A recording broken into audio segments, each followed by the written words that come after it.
Hello everyone, আমি চলে যাচ্ছি মাঠে। তার কারণ আমার আব্বাজি আগেই চলে গেছে, তো সকাল সকাল গেছে, পানির বোতল নিয়ে যায়নি। তাই আমি পানির বোতল আর দড়ি আর গেঞ্জি নিয়ে গিয়েছিলাম আমার আব্বাজির কাছে।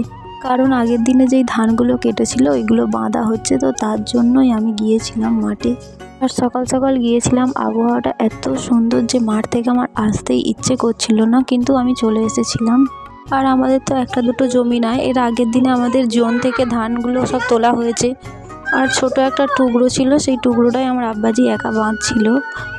তাই বাঁধা হয়ে গিয়েছিল আমি যখন গিয়েছিলাম। তো তারপরে আমার মা গিয়েছিল ওই ধানগুলো বোঝা করে তুলে দেওয়ার জন্য আমার আব্বাজির মাথায়। আমার চলে আসার পরেই আমার মা গিয়েছিল আমার দিদি ছেলেকে সাথে করে নিয়ে মাঠে আমার আব্বাজিকে বোঝা। কিছুক্ষণ থাকার পর আমি আমার আব্বাজির সোয়েটারটা নিয়ে চলে এসেছিলাম বাড়ি, মানে যেটা সকালে পরে গিয়েছিল, একটা গেঞ্জি দিয়ে এসেছিলাম। তো আসার পথে দেখলাম অন্যরা ধান যাচ্ছে, তাই আমি একটু ভিডিও করলাম। তো টাটা।